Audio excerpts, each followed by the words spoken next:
പ്രമേഹം എന്ന് പറയുന്ന രോഗം ഇന്ന് ഒരു സർവ്വവ്യാപി പോലെയാണ്. ഒരു വീട്ടിലെങ്കിലും ഒരാളെങ്കിലും ഇന്ന് പ്രമേഹ രോഗിയാണ്. അത്രയും അധികം പ്രമേഹ രോഗികൾ നമ്മുടെ നാട്ടിലുണ്ട്. നമ്മളിത് ആദ്യ സമയത്തൊന്നും തിരിച്ചറിയാതെ പോകുന്നതുകൊണ്ടാണ് ഈ രോഗികളുടെ എണ്ണം ഇങ്ങനെ കൂടിക്കൊണ്ടേയിരിക്കുന്നത്. അപ്പോൾ നമുക്ക് ഈ പ്രമേഹം തുടക്കത്തിൽ തന്നെ എന്തൊക്കെ ലക്ഷണങ്ങളാണ് ശരീരത്തിൽ കാണിക്കുന്നത്, നമുക്ക് എങ്ങനെ തിരിച്ചറിയാം എന്നൊക്കെ ഈ വീഡിയോയിലൂടെ നോക്കാം. ഞാൻ ഡോക്ടർ പ്രിയ, ക്യുവണ്ടി ഹെൽത്ത് കെയറിലെ ഹോമിയോപ്പതിക് ഫിസിഷ്യനാണ്. അപ്പോൾ എന്താണ് പ്രമേഹം എന്ന് നോക്കാം. പ്രമേഹം എന്ന് പറഞ്ഞു കഴിഞ്ഞാൽ നമ്മുടെ രക്തത്തിൽ ഗ്ലൂക്കോസിൻ്റെ അളവ് കൂടുതലായി നിൽക്കുന്ന അവസ്ഥയാണ് നമ്മൾ പ്രമേഹം എന്ന് പറയുന്നത്. അപ്പം നമ്മൾ കഴിക്കുന്ന ഊർജ്ജം അല്ലെങ്കിൽ നമ്മൾ കഴിക്കുന്ന ഭക്ഷണത്തിൽ നിന്ന് ഊർജ്ജം അത് ഗ്ലൂക്കോസിൻ്റെ ഫോമിലാണ് നമ്മുടെ ശരീരത്തിലൂടെ സഞ്ചരിക്കുന്നത്. അപ്പം ഈ ഒരു ഗ്ലൂക്കോസിൻ്റെ ലെവല് നമ്മുടെ രക്തത്തിൽ കൂടുമ്പോൾ അത് പ്രമേഹമാവുന്നു. നമ്മൾ നോക്കുകയാണെങ്കിൽ പ്രമേഹ രോഗികളുടെ എണ്ണം ദിവസം ചെല്ലുന്തോറും കൂടിക്കൊണ്ടേയിരിക്കുക. നമ്മൾ തുടക്കത്തിലൊന്നും തിരിച്ചറിയാതെ തന്നെ പോവുകയും നമുക്ക് പല പല കോംപ്ലിക്കേഷനിലോട് എത്തുമ്പോഴായിരിക്കും നമ്മൾ തിരിച്ചറിയുന്നത്. ചിലപ്പോൾ നമുക്ക് എങ്ങനെയെങ്കിലും ഒരു കാലിലോ അല്ലെങ്കിൽ നമ്മുടെ വിരലുകൾക്കൊക്കെ ഇങ്ങനെ മുറിവ് വന്നിട്ടുണ്ടെങ്കിൽ അത് ഉണങ്ങാതിരിക്കുക, അല്ലെങ്കിൽ പഴുക്കാൻ തുടങ്ങുന്ന സമയത്ത്, അല്ലെങ്കിൽ ചിലപ്പോൾ കാലിന് ചെറിയ തരിപ്പ് വരിക, കണ്ണിന് ചെറിയ മൂടലോ മങ്ങലൊക്കെ വരുന്ന സമയത്ത് നമ്മൾ ഡോക്ടറെ അടുത്ത് പോകുന്നു. ആദ്യം ഒരു ഡോസ് മരുന്നിലൊന്നും വലിയ മാറ്റം കാണിക്കാതെ വരുമ്പോൾ ഡോക്ടർമാരോ അല്ലെങ്കിൽ നമ്മൾ തന്നെ ഒരു സംശയം പറയാറുണ്ട്, എന്താ പ്രമേഹം ഉണ്ടോ എന്നൊരു ഡൗട്ട് ഉണ്ട്, അപ്പോൾ നമ്മളൊന്ന് ബ്ലഡ് ടെസ്റ്റ് ചെയ്യുക, അല്ലെങ്കിൽ HbA1c FBS ഒക്കെ നോക്കിയിട്ട് വരാൻ പറയാറുണ്ട്. അപ്പോഴാണ് പലപ്പോഴും പല ആൾക്കാരും ഈ ഒരു പ്രമേഹ രോഗമുണ്ടെന്ന് തന്നെ തിരിച്ചറിയുന്നത്. ഈ പ്രമേഹം എങ്ങനെയാണ് ഉണ്ടാകുന്നതെന്ന് നമുക്ക് നോക്കാം. നമ്മൾ കഴിക്കുന്ന ഭക്ഷണം നമുക്ക് ഗ്ലൂക്കോസ് എന്ന ഫോമിൽ നമ്മുടെ ശരീരത്തിൽ എത്തുന്നു. ഈ ഗ്ലൂക്കോസിനെ നമ്മുടെ ശരീരത്തിൽ ഉണ്ടാക്കുന്ന ഒരു ഹോർമോണാണ്, നമ്മുടെ പാൻക്രിയാസിൽ നിന്ന് ഉണ്ടാക്കുന്ന ഒരു ഹോർമോണാണ് ഇൻസുലിൻ എന്ന് പറയുന്നത്. ഈ ഇൻസുലിൻ രക്തത്തിലെത്തിയ ഗ്ലൂക്കോസിനെ വലിച്ച് നമ്മുടെ ശരീരത്തിലെ ഓരോ കോശങ്ങളിലോട്ട് എത്തിക്കും. കോശങ്ങളുടെ അവിടെ ചെന്ന് ആ ഒരു വാതിൽ തുറന്ന് ഉള്ളിലേക്ക് കിടക്കാൻ വേണ്ടി അവരെ സഹായിക്കുന്നവരാണ് ഇൻസുലിൻ റിസപ്റ്റേഴ്സ് എന്ന് പറയും. ഈ ഇൻസുലിൻ റിസപ്റ്റേഴ്സ് വന്നിട്ട് അകത്തേക്ക് കൊണ്ടുപോകും ഈ ഇൻസുലിനെയും ഗ്ലൂക്കോസിനെയും ചേർന്ന്. ഇങ്ങനെ അകത്തേക്ക് എത്തുന്നു, അവിടുന്ന് നമുക്ക് ഊർജ്ജം ആവശ്യത്തിന് ഉണ്ടാക്കുന്നു, നമ്മുടെ ദൈനംദിന പ്രവർത്തനങ്ങളൊക്കെ നടക്കുന്നു. ഇനി നമ്മുടെ ശരീരത്തിൽ എന്തെങ്കിലുമൊക്കെ ഒരു താളപ്പിഴവുകൾ വരിക അല്ലെങ്കിൽ ഒരു പ്രമേഹ രോഗ സാധ്യതയൊക്കെ ആകുന്ന സമയത്ത് നമുക്ക് ഉണ്ടാകുന്ന ആ ഒരു ഇൻസുലിൻ എന്ന് പറയുന്നത് അത്ര ഒരു കാര്യക്ഷമമായിട്ടുള്ള ഒന്നായിരിക്കത്തില്ല. അല്ലെങ്കിൽ ഇൻസുലിൻ ഒരു ഹൈപ്പർ സെൻസിറ്റീവായിട്ട് മാറും, ഒരു ഇൻസുലിൻ റെസിസ്റ്റൻസ് കാണിക്കാൻ തുടങ്ങും. അപ്പോൾ ഇൻസുലിൻ റെസിസ്റ്റൻസ് ആയി കഴിഞ്ഞിട്ടുണ്ടെങ്കിൽ നമുക്ക് ഈ ഒരു പറയുന്ന ഇൻസുലിൻ അകത്തേക്ക് ഉണ്ടാകാനുള്ള റിസപ്റ്റേഴ്സിൻ്റെ ഒരു കഴിവ് കുറയുകയും നമ്മൾ എത്ര റിസപ്റ്റേഴ്സും ആ ഒരു കറക്റ്റായിട്ട് ഗ്ലൂക്കോസിൻ്റെ അകത്തേക്ക് വലിച്ചുകൊണ്ട് പോകാൻ പറ്റാതെ വരികയും ചെയ്യും. അതിൻ്റെ ഭാഗമായിട്ട് നമ്മുടെ രക്തത്തിൽ നമുക്ക് ഈ ഗ്ലൂക്കോസിൻ്റെ ലെവൽ കൂടുതലായിട്ട് വരാൻ ചാൻസ് ഉണ്ട്. അപ്പോൾ ഈ ഇൻസുലിൻ റെസിസ്റ്റൻസ് എന്ന് പറയുന്ന ഒരു കണ്ടീഷനാണ് തുടക്കത്തിൽ പ്രമേഹത്തിൻ്റെ ആ ഒരു രോഗത്തേക്ക് എത്തുന്നതിന് മുൻപ് ആ ഒരു പ്രീ ഡയബറ്റിക് ആയിട്ടുള്ള ഒരു സ്റ്റേജിൽ കാണുന്ന ഒരു കണ്ടീഷനെയാണ് നമ്മൾ ഇൻസുലിൻ റെസിസ്റ്റൻസ് എന്ന് പറയും. ഈ ഇൻസുലിൻ റെസിസ്റ്റൻസ് എന്ന് പറയുന്ന ഒരു കണ്ടീഷൻ ആകുമ്പോൾ തന്നെ നമ്മുടെ ശരീരത്തിൽ ചെറിയ ചെറിയ ലക്ഷണങ്ങൾ കാണിക്കാറുണ്ട്. അതിൽ ഒന്നാമത്തെ ലക്ഷണം എന്ന് പറഞ്ഞെങ്കിൽ അമിതമായ വിശപ്പ്. നമ്മൾ നോർമലായിട്ട് ഭക്ഷണം കഴിച്ചുകൊണ്ടിരിക്കുന്ന ഒരാളാണ്, നമുക്ക് അത്യാവശ്യം വണ്ണമൊക്കെ ഉണ്ട്, പക്ഷേ പിന്നീട് അയാൾക്ക് വിശപ്പ് അങ്ങ് കൂടാൻ തുടങ്ങുകയാണ്. ഇപ്പോൾ നമ്മുടെ വീട്ടിലോ അല്ലെങ്കിൽ നമ്മുടെ ചുറ്റുപാടും ആരെങ്കിലും ഉണ്ട്, ഭയങ്കരമായിട്ട് എനിക്കങ്ങ് വിശപ്പാണ് എന്ന് പറയുന്ന ആൾ, പക്ഷേ ഭക്ഷണം കഴിക്കുന്നുണ്ടെങ്കിലും ഭയങ്കരമായി എനിക്ക് ക്ഷീണമുണ്ട് എന്നൊക്കെ പറയാൻ തുടങ്ങുന്നുണ്ടെങ്കിൽ നമ്മൾ പറയാം അവരോട്, ഒന്ന് ജസ്റ്റ് പ്രമേഹം ഉണ്ടോ, അല്ലെങ്കിൽ നിങ്ങൾക്ക് പാരമ്പര്യമായിട്ട് പ്രമേഹമുള്ള ആൾക്കാരാണെങ്കിൽ ഒന്ന് ജസ്റ്റ് ബ്ലഡ് ടെസ്റ്റ് ചെയ്ത് നോക്കൂ, അല്ലെങ്കിൽ പ്രമേഹ രോഗ സാധ്യത നിങ്ങൾക്കുണ്ട് എന്ന് പറയാം. അപ്പം ഇങ്ങനെയൊരു ലക്ഷണമാണ് ആദ്യം നമുക്ക് കാണാൻ പറ്റുക. ഇനി ഇതിനോടൊപ്പം തന്നെ നമുക്ക് ഈ വിരലുകളുടെ മടക്കുകളിൽ, കഴുത്തിൻ്റെ പുറകു ഭാഗത്ത് ഈ മടക്കുകളിലാണ് കൂടുതലായിട്ട് ഒരു കറുത്ത നിറമാകുക. നമ്മൾ അക്കാന്തോസിസ് നൈഗ്രിക്കൻസ് എന്നാണ് പറയുക. ഇപ്പം ഒരു ഇൻസുലിൻ റെസിസ്റ്റൻസ് ഉണ്ടാകുന്ന ഒരു ടൈമിൽ കാണുന്ന ഒരു ലക്ഷണമാണിത്. ഇതേ ലക്ഷണം നമുക്ക് PCODയുടെ കേസിലും കാണാൻ പറ്റും. കാരണം അവിടെയും നമ്മുടെ ശരീരത്തിൽ ഇൻസുലിൻ റെസിസ്റ്റൻസ് ആണ് ഉണ്ടാവുക. PCOD ഉള്ള പെൺകുട്ടികൾക്ക് നോക്കിക്കഴിഞ്ഞാൽ അവരുടെ കഴുത്തിൻ്റെ ബാക്കിൽ ഒരു കറുത്ത നിറം, അതേപോലെ വിരലുകളുടെ മടക്കുകളിൽ ഒരു ബ്ലാക്ക് ഡിസ്കളറേഷൻ ഉണ്ടെങ്കിൽ അവിടെയും ഇൻസുലിൻ റെസിസ്റ്റൻസ് ഉണ്ടെന്നാണ് അർത്ഥം. അപ്പം അതും ഒരു ലക്ഷണമാണ്. ഇനി നമ്മൾ രക്തത്തിൽ നമ്മുടെ ഗ്ലൂക്കോസിൻ്റെ ലെവൽ അങ്ങ് കൂടി, അതായത് ഡയബറ്റീസിൻ്റെ തുടക്കത്തിലേക്ക് എത്തി, അല്ലെങ്കിൽ ഡയബറ്റിക്കായി, നിങ്ങളൊരു പ്രമേഹ രോഗിയായി, ഇങ്ങനെ ഗ്ലൂക്കോസ് ലെവൽ നമ്മുടെ രക്തത്തിൽ കൂടിക്കഴിഞ്ഞാൽ നമുക്ക് വിശപ്പ് കൂടുന്നതിനോടൊപ്പം തന്നെ ദാഹവും കൂടും. ദാഹം കൂടുമ്പോൾ നമ്മൾ നല്ല രീതിയിൽ വെള്ളം കുടിക്കും. ഇനിയിപ്പോൾ വെള്ളം കുടിക്കുന്നതിനേക്കാളും അധികമായിട്ട് മൂത്രം പോകാൻ തുടങ്ങും. അങ്ങനെ ഇടയ്ക്കിടയ്ക്ക് മൂത്രം ഒഴിക്കണം എന്നുള്ളൊരു തോന്നൽ. അപ്പം നമ്മൾ ഈ ഒരു 3 ടേമാണ് നമ്മൾ ഏറ്റവും അധികമായിട്ട് പറയുക: പോളിഡിപ്സിയ, പോളിഫാജിയ, പോളിയൂറിയ. പോളിഡിപ്സിയ എന്ന് പറയുമ്പോൾ നല്ലപോലെ വെള്ളം കുടിക്കുക, പോളിഫാജിയ എന്ന് പറഞ്ഞാൽ നല്ലപോലെ വിശപ്പ്, പോളിയൂറിയ എന്ന് പറഞ്ഞാൽ അധികമായിട്ട് മൂത്രം ഒഴിക്കാൻ പോവുക. 1 മണിക്കൂറിൽ തന്നെ 2 തവണ കൂടുതൽ മൂത്രം ഒഴിക്കാൻ പോകുന്നുണ്ടെങ്കിൽ നിങ്ങൾക്ക് ഒരു പ്രമേഹ രോഗ സാധ്യതയൊക്കെ ഉണ്ട്. അപ്പോൾ ഈ 3 ലക്ഷണങ്ങൾ ഉണ്ടെങ്കിൽ, ഈ ഒരു 3 ലക്ഷണങ്ങൾ നമ്മൾ കാർഡിനൽ സിംറ്റംസ് ആയിട്ടാണ് പറയുക. ഈ ഒരു 3 ലക്ഷണങ്ങൾ ഉണ്ടെങ്കിൽ നമുക്ക് ഉറപ്പിക്കാം, അല്ലെങ്കിൽ പ്രമേഹ രോഗ സാധ്യത വളരെയധികം കൂടുതലാണ്. അപ്പോൾ ഈ ലക്ഷണങ്ങൾ ആർക്കെങ്കിലും ഉണ്ടെങ്കിൽ അത് എത്രയും പെട്ടെന്ന് നിങ്ങൾ ഒരു ഡോക്ടറെ കാണുക, അല്ലെങ്കിൽ നിങ്ങൾ തന്നെ പോയിട്ട് ഒരു ബ്ലഡ് ടെസ്റ്റ് ചെയ്ത് നോക്കുക. ബേസിക് ആയിട്ട് ഈ ഒരു FBS PPBS ഒക്കെ നമ്മൾ നോക്കുന്നതിനേക്കാൾ ഏറ്റവും നല്ലത് HbA1c ആണ്. HbA1c എന്ന് പറയുമ്പോൾ നമുക്ക് ഒരു 3 മാസത്തെ ആവറേജ് നമ്മുടെ ഗ്ലൂക്കോസ് ലെവൽ കണ്ടുപിടിക്കാൻ പറ്റും. അപ്പം ആ ഒരു ലെവൽ നമ്മൾ അധികമായി പോകുന്നുണ്ടെങ്കിൽ നമ്മൾ പ്രമേഹത്തിൻ്റെ ആ ഒരു പിടിയിലോട്ട് പോവുകയാണ് എന്നാണ് അർത്ഥം. അപ്പോൾ FBS എന്ന് പറയുമ്പോൾ ഫാസ്റ്റിങ്ങിൽ തന്നെ പോയി നോക്കുന്ന, അല്ലെങ്കിൽ വെള്ളം പോലും കുടിക്കാതെ രാവിലെ എണീറ്റ് പോയി ബ്ലഡ് ടെസ്റ്റ് ചെയ്യുമ്പോൾ നമുക്ക് കിട്ടുന്ന ഒന്നാണ് FBS. പിന്നെ PPBS എന്ന് പറഞ്ഞാൽ ഭക്ഷണം കഴിച്ചു കഴിഞ്ഞിട്ട് 2 മണിക്കൂറിന് ശേഷവും RBS റാൻഡമായിട്ട് നമ്മൾ ചെക്ക് ചെയ്യുന്ന ഒന്നാണ്. ഈ പറയുന്ന ബ്ലഡ് ടെസ്റ്റുകൾ നമുക്ക് കൂടെ ചെയ്യാവുന്നതാണ്. അപ്പോൾ ഈ ആർക്കൊക്കെയാണ് ഈ പ്രമേഹം വരാൻ ചാൻസ് ഉണ്ടാവുക? അപ്പം നമ്മൾ അറിയാം, മിക്ക ആൾക്കാരും പറയാറുണ്ട് എനിക്ക് പാരമ്പര്യമായിട്ട് അച്ഛനും അമ്മയ്ക്കും ഒക്കെ ഷുഗർ ഉണ്ട്, അതുകൊണ്ടാണ് എനിക്ക് ഷുഗർ വന്നതെന്ന്. അപ്പം അതൊരു വാസ്തവമാണോ എന്ന് നമുക്ക് നോക്കാം. ഇപ്പം നമ്മൾ ഈ ഒരു അച്ഛനും അമ്മയ്ക്കും പ്രമേഹമുണ്ട്, അപ്പം നമുക്ക് കുറച്ച് കഴിഞ്ഞ് കഴിഞ്ഞാൽ മധുരമൊന്നും കഴിക്കാൻ പറ്റില്ല എന്ന് പറഞ്ഞ് ചെറുപ്പത്തിൽ നല്ല രീതിയിൽ അങ്ങ് മധുരം അടങ്ങിയ ഭക്ഷണങ്ങളും മധുര പലഹാരങ്ങളും പാനീയങ്ങളും ഒക്കെ കഴിക്കാൻ തുടങ്ങും. അപ്പം ധാരാളമായി ഇത് കഴിക്കുന്നതിൻ്റെ ഭാഗമായിട്ട് 30 അല്ലെങ്കിൽ ഒരു 35 വയസ്സിന് മുൻപ് തൊട്ടേ അവർക്ക് പ്രമേഹം വരാം. അപ്പോൾ പാരമ്പര്യത്തിനേക്കാളും ഏറ്റവും ഇമ്പോർട്ടൻ്റ് നമ്മുടെ ജീവിതശൈലിയാണ്. പാരമ്പര്യത്തോടൊപ്പം തന്നെ ഇങ്ങനെ തെറ്റായ ഒരു ജീവിതശൈലി കൂടി ഉണ്ടെങ്കിൽ വളരെ നേരത്തെ നമ്മൾ പ്രമേഹ രോഗിയാവും. പക്ഷേ പാരമ്പര്യമുണ്ട്, അതോടൊപ്പം നമ്മളെ കറക്റ്റ് കൺട്രോളിലാണ് നമ്മുടെ ഫുഡ് പോകുന്നതെങ്കിൽ നമുക്ക് പ്രമേഹ രോഗ സാധ്യത വളരെ കുറവാണ്. അപ്പോൾ പാരമ്പര്യത്തിനേക്കാളും ഏറ്റവും വലിയ വില്ലൻ എന്ന് പറയുന്നത് നമ്മുടെ ലൈഫ് സ്റ്റൈൽ തന്നെയാണ്. അപ്പോൾ നമ്മുടെ ലൈഫ് സ്റ്റൈൽ റെഗുലേറ്റ് ചെയ്യുകയാണെങ്കിൽ ഈ പറയുന്ന രീതിയിൽ നമുക്ക് പ്രമേഹം വരാനുള്ള ചാൻസ് വളരെ കുറവാണ്. അപ്പോൾ ഇതൊക്കെയാണ് നമുക്ക് ആദ്യ കാലഘട്ടങ്ങളിൽ നമ്മൾ ശ്രദ്ധിക്കേണ്ട കാര്യങ്ങൾ. ഇനി ഇപ്പോൾ ഒരു പ്രമേഹത്തിലേക്ക് വന്നു കഴിഞ്ഞു കഴിഞ്ഞാൽ നമുക്ക് എന്തൊക്കെ ലക്ഷണങ്ങൾ കാണിക്കുമെന്ന് നോക്കാം.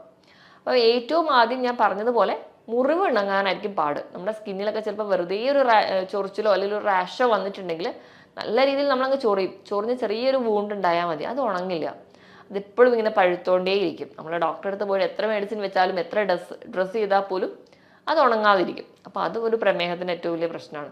നമ്മളിപ്പോൾ പറമ്പിലൊക്കെ ഇറങ്ങുന്ന സമയത്ത് കാലൊരു മുള്ളു കൊണ്ടാൽ മതി, ആ ഒരു പോയിന്റിൽ നിന്ന് അത് ഇൻഫെക്റ്റഡ് ആയിട്ട് അൾസറായിട്ട് മാറാനുള്ള ചാൻസ് വളരെ കൂടുതലാണ്.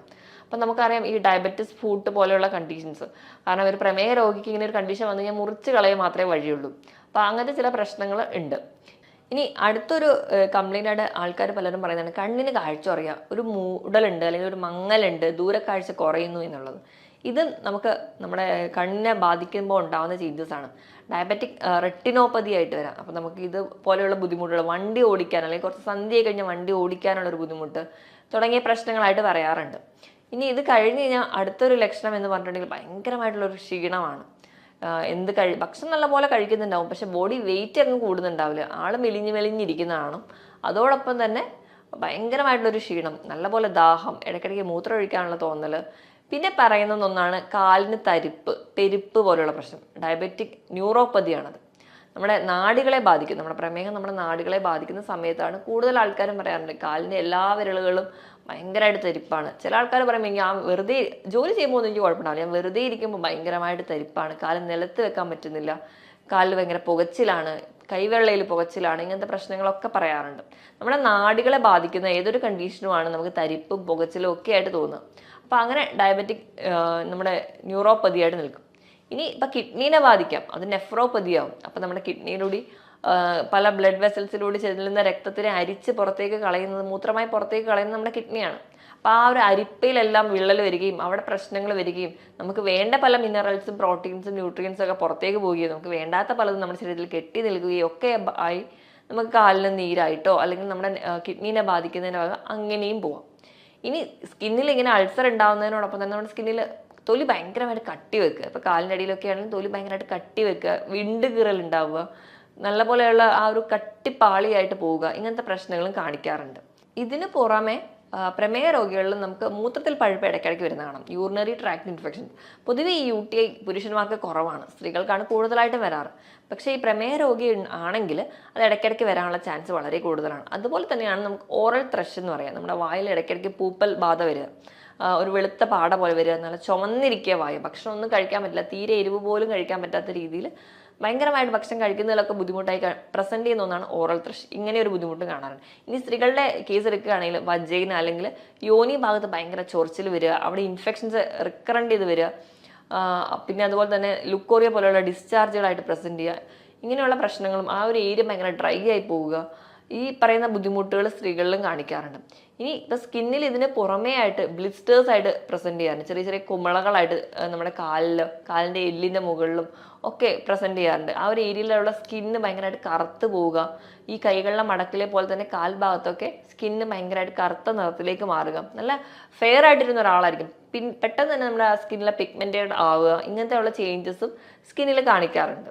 ഇതോടൊപ്പം തന്നെ സ്കിന്നിൽ ചെറിയ ചെറിയ ടാഗായിട്ട് പ്രസന്റ് ചെയ്യാം, കഴുത്തിലും അതുപോലെ തന്നെ കാലിലും കയ്യിലും ഒക്കെ ഭാഗങ്ങളിൽ ചെറിയ ചെറിയ ടാഗായിട്ട് പ്രസന്റ് ചെയ്യാം, കാരണം ഒന്നും കൂടാതെ ചെറിയ റെഡ് റാഷസ് ആയിട്ട് പ്രസന്റ് ചെയ്യുക. ഇങ്ങനത്തെ കുറേ ചേഞ്ചസും ഈ പ്രമേഹ രോഗികളിൽ കാണിക്കുന്ന ലക്ഷണങ്ങളാണ്. അപ്പോൾ ഈ പറഞ്ഞ ലക്ഷണങ്ങളൊക്കെയാണ് കൂടുതലും പ്രമേഹ രോഗികളിൽ കാണാറുള്ളത്. അപ്പം നമ്മൾ ഈ പറഞ്ഞ രീതിയിൽ അല്ലെങ്കിൽ പ്രമേഹം വേണ്ട രീതിയിലൊന്നും നമ്മൾ ശ്രദ്ധിക്കാതെ പോകുമ്പോൾ അത് കോംപ്ലിക്കേഷൻ ഉണ്ടാവുകയും അത് മറ്റ് പല ലക്ഷണങ്ങളോടും കൊണ്ടുപോകാറുണ്ട്.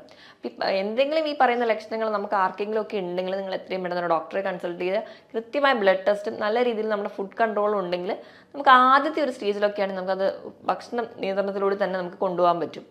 ഇനിയിപ്പോൾ ഭക്ഷണം നിയന്ത്രിക്കുന്ന സമയത്ത് നമ്മൾ അന്നജത്തിൻ്റെ അളവ് നല്ലപോലെ കുറയ്ക്കുക, നമ്മൾ കുറച്ചുകൂടെ പ്രോട്ടീൻ്റെ അളവ് കൂടുക, ധാരാളമായിട്ട് പഴവർഗ്ഗങ്ങളും പച്ചക്കറികളും കഴിക്കുക.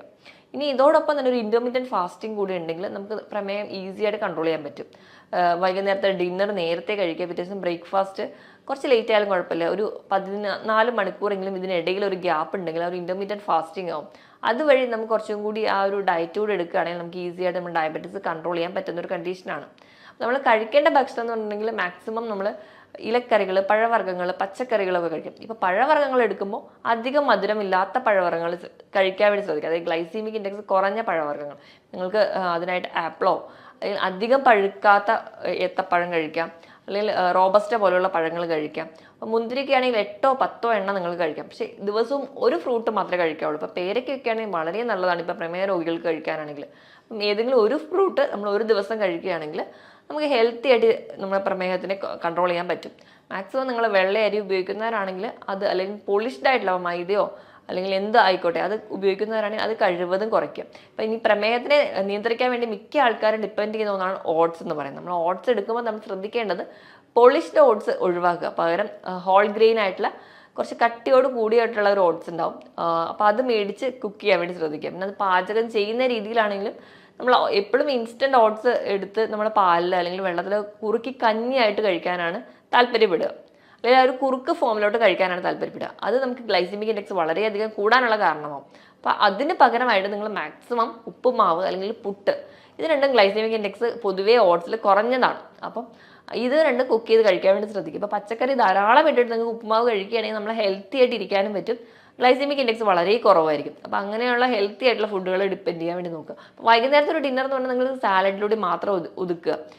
ഭക്ഷണം കംപ്ലീറ്റ്ലി ഒഴിവാക്കുകയല്ല വേണ്ടത്. നമ്മൾ ഭക്ഷണം കഴിക്കണം, ക്വാണ്ടിറ്റി നല്ലപോലെ കുറയ്ക്കുക, തവണകൾ കൂട്ടുക. ഇപ്പം പ്രമേഹ രോഗികൾ എപ്പോഴും ഭക്ഷണം കഴിക്കുമ്പോൾ 4-5 തവണയായിട്ട് കഴിക്കുക. കഴിക്കുന്നതിൻ്റെ ക്വാണ്ടിറ്റി അങ്ങ് കുറച്ചാൽ മതി, നമ്മുടെ വിശപ്പിനനുസരിച്ച് മാത്രം. വളരെ കുറഞ്ഞ രീതിയിൽ ഭക്ഷണത്തിൻ്റെ അളവ് കുറയ്ക്കുക, ക്വാളിറ്റി നല്ല രീതിയിൽ കൂട്ടാനും ശ്രദ്ധിക്കുക. അതായത് നല്ല രീതിയിൽ പച്ചക്കറികളോ അല്ലെങ്കിൽ ഞാൻ പറഞ്ഞ രീതിയിൽ ഹെൽത്തി ആയിട്ടുള്ള ഭക്ഷണം. അപ്പോൾ നമ്മളത് കൃത്യമായ ഒരു ഡയറ്റീഷ്യൻ്റെ അണ്ടറിൽ ഡയറ്റോട് എടുക്കുകയാണെങ്കിൽ നമുക്ക് ഈസി ആയിട്ട് നമുക്ക് പ്രമേഹത്തിനെ കൺട്രോൾ ചെയ്യാൻ പറ്റും. അതുപോലെ തന്നെ നമുക്ക് എല്ലാ രീതിയിലുള്ള പ്രോട്ടീൻസ് കഴിക്കാവുന്നതാണ്. ഇപ്പോൾ പയറ്, കടല അങ്ങനത്തെയുള്ള പച്ചക്കറി വിഭാഗത്തിൽ പെടുന്ന നമുക്ക് പ്രോട്ടീൻസ് ആയിക്കോട്ടെ, അതുപോലെ തന്നെ മത്സ്യവും മാംസവും ഒക്കെ കഴിക്കാവുന്നതാണ്. അതൊക്കെ കറി വെച്ച് കഴിക്കുന്നത് നമുക്ക് കുറച്ചുകൂടി ഹെൽത്തി ആയിട്ട് ഇരിക്കാനും അല്ലെങ്കിൽ നമുക്ക് ഉണ്ടാകുന്ന ആ ഒരു ക്ഷീണത്തിനെ ഓവർകം ചെയ്യാനും പറ്റും. ഈ പറഞ്ഞ രീതിയിൽ തന്നെ നമ്മുടെ ഡയറ്റ് സെറ്റ് ചെയ്യുക. പിന്നെ വേണ്ടത് കൃത്യമായൊരു വ്യായാമമാണ്. നിങ്ങൾ ആഴ്ചയിൽ 5 ദിവസമെങ്കിലും നിർബന്ധമായിട്ട് എന്തെങ്കിലും ഒരു വ്യായാമം വേണം. നമ്മൾ വീട്ടിൽ ജോലി ചെയ്യുന്നുണ്ടെന്ന് ഓർത്തിട്ടോ അല്ലെങ്കിൽ നമ്മൾ മറ്റു പല ജോലികളും ചെയ്യുന്നവരാണ്, അതുകൊണ്ട് എനിക്ക് വ്യായാമത്തിൻ്റെ ആവശ്യമില്ല എന്നുള്ളൊരു തെറ്റിദ്ധാരണ മാറ്റിയിട്ട് വ്യായാമത്തിന് വേണ്ടിയിട്ട് ഒരു അരമണിക്കൂറെങ്കിലും മാറ്റി വെക്കുക. ആഴ്ചയിൽ 5 ദിവസമെങ്കിലും കൃത്യമായ വ്യായാമം വേണം. ആവശ്യത്തിന് വെള്ളവും നല്ലപോലെ തന്നെ കുടിക്കാൻ വേണ്ടി ശ്രദ്ധിക്കുക. ഇതോടൊപ്പം തന്നെ നമ്മുടെ ഉറക്കത്തിൻ്റെ പാറ്റേൺ ഒക്കെ കൃത്യമായിട്ട് ഇരിക്കുകയാണെങ്കിൽ നമുക്ക് ഈ പറയുന്ന രോഗങ്ങളൊന്നും വലിയ കോംപ്ലിക്കേഷനിലൂടെ പോവാതെ കൺട്രോൾ ചെയ്യാൻ പറ്റും. ഒരു 6 മുതൽ 7 മണിക്കൂർ വരെ നല്ല ഉറക്കം കിട്ടുകയാണെങ്കിൽ നമ്മുടെ ഹെൽത്തി ആയിട്ടിരിക്കാൻ വേണ്ടി സഹായിക്കുകയും ചെയ്യും. ഈ പറഞ്ഞ കാര്യങ്ങളൊക്കെ നിങ്ങൾ ശ്രദ്ധിക്കുക. ഇനി നിങ്ങൾക്ക് എന്തെങ്കിലും പ്രമേഹ രോഗ സാധ്യതയുണ്ടെങ്കിലോ അല്ലെങ്കിൽ എന്തെങ്കിലും ഈ ഡൗട്ടുകൾ, ഈ പറഞ്ഞ ലക്ഷണങ്ങൾ എന്തെങ്കിലും ഡൗട്ടൊക്കെ ഉണ്ടെങ്കിൽ നിങ്ങളൊരു ഡോക്ടറുടെ കൺസൾട്ടേഷൻ എടുക്കുക. ഈ പറഞ്ഞ കാര്യത്തിൽ എന്തെങ്കിലും ഡൗട്ട് ഉണ്ടെങ്കിൽ താഴെ കാണുന്ന നമ്പറിൽ കോൺടാക്ട് ചെയ്യുക. മറ്റൊരു ഹെൽത്ത് ടോപ്പിക്കുമായിട്ട് വീണ്ടും കാണുന്നത് വരെ നന്ദി.